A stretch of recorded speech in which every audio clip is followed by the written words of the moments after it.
let's go back to some of those guys who've been in the class for so long that you forget about them and still kind of yeah, easy to lose sight of like, oh yeah, this guy who's been committed for a year or is enrolling early and has shut it down from other schools is and that you've just considered done already is still an impact player and potential game changer. So in that sense, Mike, who is not being talked about enough, or at least is just forgotten or whatever label you want to put on it, as it's like, oh yeah, that guy's one of the best players in the class.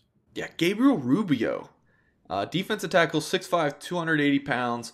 Uh, Rivals ranks him as the number 106 player in the country, number 9 defensive tackle. Um, a lot of these recruits will commit to a school, and then you hear about it, that they're being recruited by other schools. Like they'll receive more offers, or kind of just leak out there that so and so is considering other schools, and then the stock continues to rise with some of those kids because, like, wow, he's committed, and these schools want him, and it gets out there. Well, Rubio, schools have been contacting him for like ever since he committed to Notre Dame. It never slowed down. LSU is a school I know, that I'll name drop. That, I mean, I went out in St. Louis to see Rubio last year, and his pops told me that like LSU's still hitting him up all the time, and I wouldn't be surprised if there's a bunch of other schools that were still hitting him up all throughout this year as well. So I'm sure it's cooled down a considerable amount,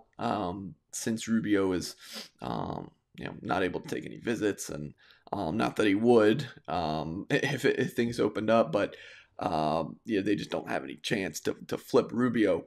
I just think that people are forgetting about him. He committed June 15th, 2019. So he's been on the class so long. Everyone was excited about him when he committed. And then, he had a huge junior season, and then into the spring. And then he only played, I think, 4 games this fall. He had an injury, and then there was a bunch of COVID cancellations on his team. And then they got bounced in the playoffs in the first game. So I feel like people are just kind of forgetting about Gabriel Rubio, but this dude is just a workaholic. One of my favorite kids I've covered. Super team first kid. Wants no attention. Just wants to work. His dad played in the NFL and is a firefighter now.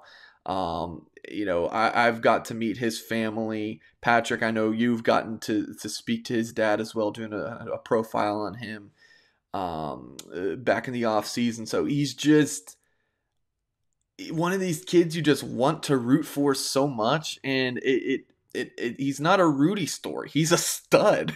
I mean, he had some big time offers before he picked Notre Dame over the summer. So Gabriel Rubio, definitely the guy Notre Dame fans need to remember, get excited about. He's enrolling early. And then another one I feel like people are forgetting about a little bit is Kane Barong, the tight end from Hartwell, Georgia. That's northeast, in the Peach State. And I say kind of forgot about him because he's been in the news because he's been taking drops. When the initial Rivals 250 came out for the 2021 class, Kane was right around number 180 in the country. Well, now he's dropped down. Not only outside the 250, he's dropped to 3-star status, and then he just kind of keeps sliding in the tight end recruiting rankings. And look, I respect the Rivals analyst job. It's super difficult and impossible to rank all these kids, but this one I just haven't understood. I've seen Kane probably a half dozen times in the past year and a half, and he looks great. I mean, he blocks so well on tape, and then when you see him, he catches the ball so well, and it looks like a receiver running out there. I don't really get it. So if you're a Notre Dame fan who you're just kind of starting to follow recruiting because it's getting close to National Signing Day, and you look at Kane Barong on the commit list, and you're like, 3-star tight end, come on, we're tight end you. This kid had offers from, you name it, he had it. He committed to Notre Dame. Chip Long leaves, and then he started picking up a bunch more offers. USC, Oregon, some others. I mean, he committed to Notre Dame over Alabama, Georgia, Michigan, Penn State.